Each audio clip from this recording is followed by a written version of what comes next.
하나님이 가라사대 내가 나와 너희와 및 너희와 함께하는 모든 생물 사이에 영세까지 세우는 언약의 증거는 이것이라. 내가 내 무지개를 구름 속에 두었나니 이것이 나의 세상과의 언약의 증거니라. 내가 구름으로 땅을 덮을 때 무지개가 구름 속에 나타나면 내가 나와 너희와 및 혈기 있는 모든 생물 사이에 내 언약을 기억하리니 다시는 물이 모든 혈기 있는 자를 멸하는 홍수가 되지 아니할지라. 자, 노아 홍수가 끝난 이후에 또 비는 내렸습니다. 자, 세계적인 홍수를 경험한 노아 식구들은 비가 억수같이 올 때 무서울 거 아니에요.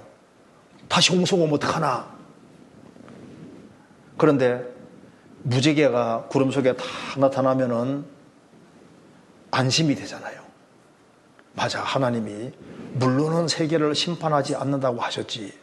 그래서 여기에 13절에 내가 내 무지개를 구름 속에 두었나니, 먹구름이 막 일어나고 홍수가 막 억수같이 내릴 때 덜컥 겁이 날 수 있습니다. 그런데 구름 사이에 쫙 무지개가 탁 떠오르면은 약속의 말씀에, 약속의 언약의 무지개니까 그 언약을 딱 생각하면 안심이 딱 되잖아요. 우리 신앙생활 속에서도 인생에 먹구름이 낄 수가 있습니다. 당황스러운 일이 많이 생길 수가 있는 거예요. 막 먹구름이 밀려오고 비바람이 몰아치고 그래서 삶이 휘청휘청할 그런 일이 벌어져도 그때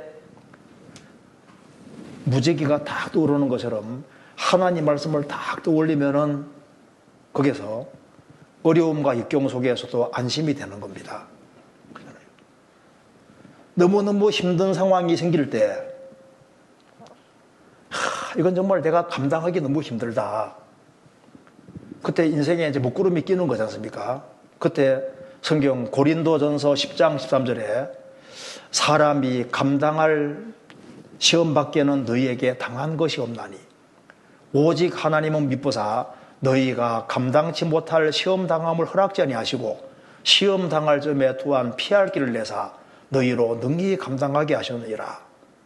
무지개가 떠오르는 것처럼 하나님의 약속의 말씀을 딱 떠올릴 때 그렇지, 하나님께서는 구원받은 사람에게 감당할 이상의 시험을 안 준다고 하셨지, 시험당할 점에 또한 피할 길을 준다고 하셨지. 근데 그걸 떠올리면은 마음이 안심이 되잖아요. 경제적으로 너무나도 공공한 일이 벌어질 수 있습니다. 때거리도 없고 경제적으로 너무 공공하고 힘들 수가 있습니다. 그때 인생에 먹구름이 끼는 겁니다. 그런데 그런 상황 속에서도 약속의 무지개를 떠올리는 것처럼 하나님 말씀을 딱 떠올릴 때 그때 마음의 위로가 되는 겁니다. 그렇지, 하나님 말씀하시기를 히브리 13장 5절 6절에 돈을 사랑치 말고 있는 바를 족한 줄로 알라.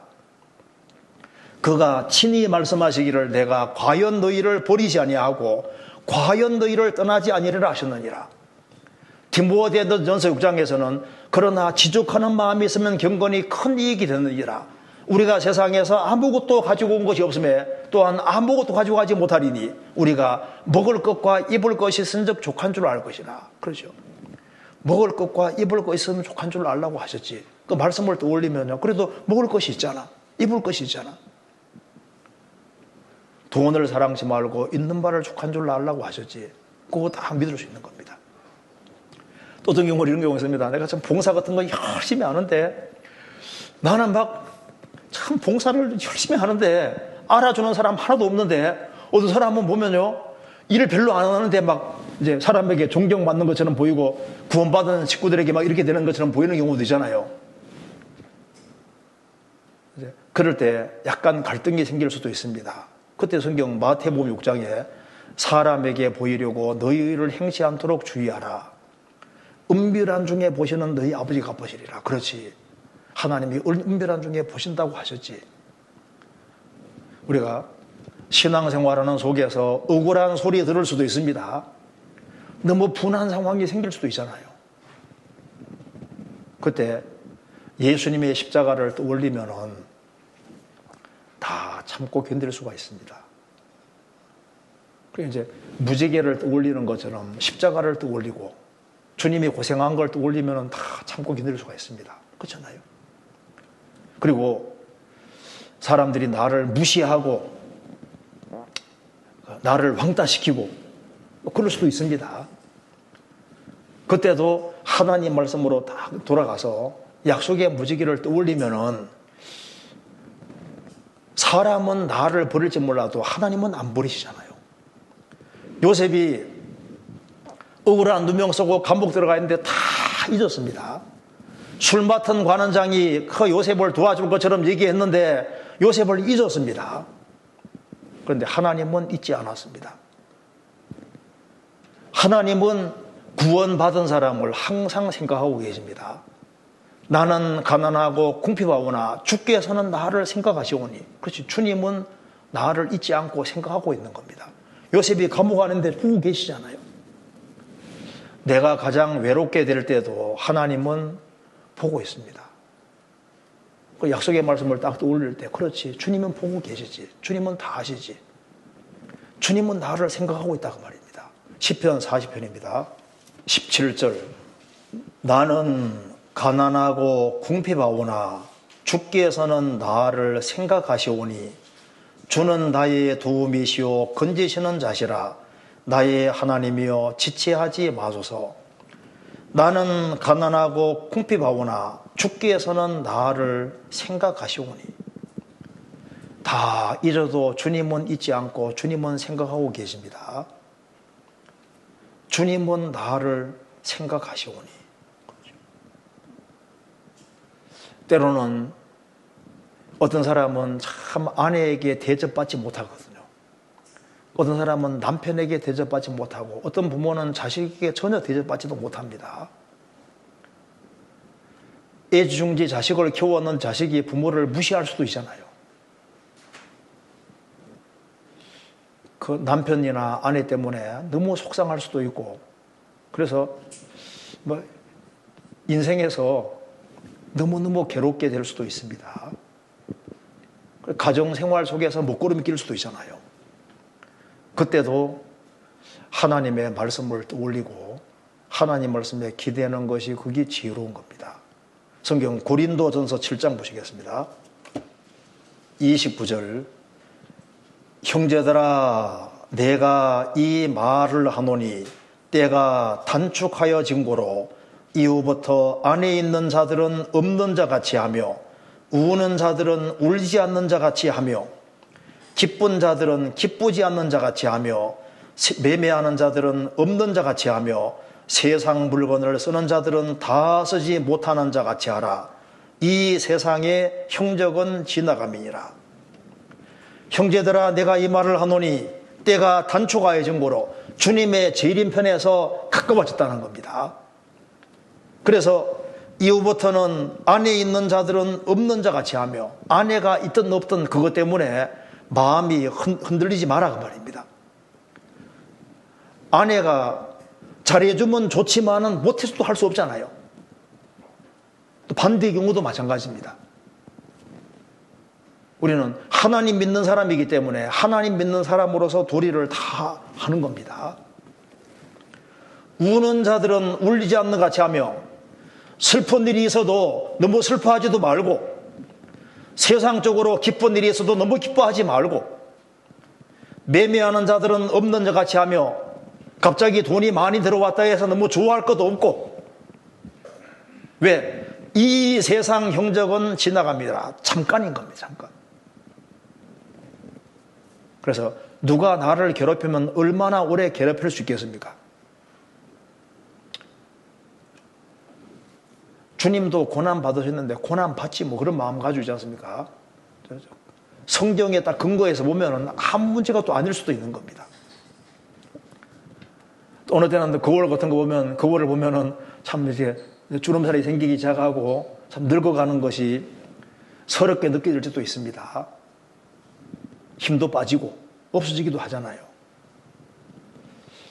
그때도 하나님 말씀에 기대는 것이 그게 지혜로운 겁니다.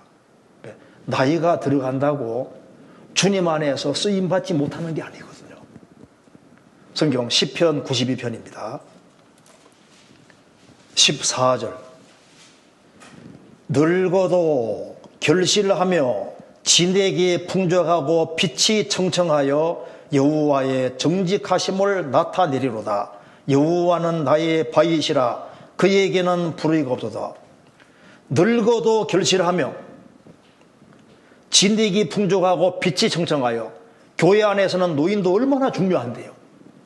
할 일이 얼마나 많은데요. 나 같은 것이 뭐해? 잘못 생각하는 겁니다. 우리가 어떤 경우에도 약속의 무지개를 자꾸 떠올려야 됩니다. 그래서 우리가 핍박을 받을 수도 있잖아요. 예수 믿는 것 때문에 얼마나 핍박을 많이 받습니까? 신앙 때문에 욕도 얻어먹고 너무 고달플 수도 있습니다. 그러지만은 주님께서 말씀하신 대로 인자를 인하여 사람들이 너희를 미워하며 멀리하고 욕하고 너희 이름을 악하다하여 버릴 때에는 너희에게 복이 도다. 그날에 기뻐하고 뛰놀라. 뛰놀라는 게 춤추라는 얘기거든요. 너희 상이 큼이라. 상이 얼마나 크면은 뛰놀라고 했을까요? 그리스도인에게는 죽음이 닥쳐와도 이제 죽으면은 이제 낙원 가는 날이 되는 겁니다. 그렇잖아요. 자, 믿음 있는 사람은 장애물이 있을 때 장애물을 뚫을 수 있는 힘이 있는 겁니다. 죽으시고 부활하신 예수님이 살아계시다는 것을 볼 수 있지 않습니까? 믿음 있는 사람은. 그래서 믿음 있는 사람은 힘이 납니다. 왜? 말씀이 믿어지니까. 죽으시고 부활하신 주님이 살아계신 것이 확실하니까, 주님이 다시 오시는 게 확실하니까 힘이 솟아나는 겁니다. 그래서 15에서 11장에 믿음이 쭉 나와 있지 않습니까? 천지를 창조한 것을 믿는 것도 믿음이 있어야지 믿을 수 있거든요. 천지를 창조했다는 것이 얼마나 엄청난 거예요. 근데 우리는 믿어지잖아요. 전능하신 하나님이 천지 창조하신 것이 그 믿어집니다. 아벨은 믿음으로 의롭다함을 얻었고, 에녹은 믿음으로 하나님과 동행해서 하나님 기쁘시게 한다는 증거를 얻었고, 노아는 홍수 온다는 것을 믿고 방주를 준비했고, 아브라함, 이삭, 야곱은 평생 텐트에 살았습니다. 왜? 이상은 잠깐 지나가는 곳이라는 걸 정말 믿었기 때문입니다. 우리도 마찬가지잖아요. 모세가 모든 것을 버리고 인생을 하나님께 완전히 걸 수 있었던 것도 믿음입니다. 그러니까 우리가 믿되 세월이 지나가면서 믿음이 점점 자라고 믿음이 커지는 것이 신앙생활에 중요합니다. 그래서 환경은 부차적인 것이고 믿음이 커지는 것이 더 중요한 겁니다. 믿음이 없는 자가 있고, 믿음이 약한 사람이 있고, 믿음이 적은 자여 믿음이 적은 자도 있고, 믿음이 점점 자라는 자도 있고, 믿음이 큰 사람도 있고, 믿음이 아주 큰 사람도 있습니다. 믿음이 크다는 것이 뭐냐 하면은 하나님 말씀을 있는 그대로 믿을 수 있다면은 그 사람 믿음이 큰 거예요. 그렇지 않습니까? 우리가 죄짐을 맡겼고 우리의 장래를 주님께 맡기고 하나님 약속을 말씀을 그대로 의지하는 그 믿음에서 우리가 자라야 되는 것이 맞습니다. 그래서 하나님께서는 뭘 기뻐하시냐 하면은 우리가 복음을 믿었을 때 주님이 얼마나 기뻐하셨습니까? 구원받고 난 이후에도 환경을 기대지 않고 하나님 말씀을 믿고 살아갈 때 남이야 뭐라 하든 말든 간에 하나님 말씀이 이렇게 되기 때문에 하나님 말씀에 기대는 사람은 하나님이 정말 귀하게 보실 겁니다. 너는 왜 예수를 믿느냐? 하나님이 믿으라고 했다 그 말입니다. 너는 왜 교회에 거하느냐? 주님이 거하라고 말씀하셨다. 너희들은 왜 서로 사랑하느냐? 주님이 사랑하라고 명령하셨습니다. 그렇죠?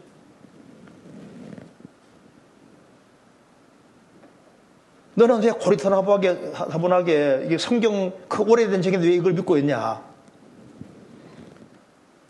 하나님 말씀이기 때문에 그 기대는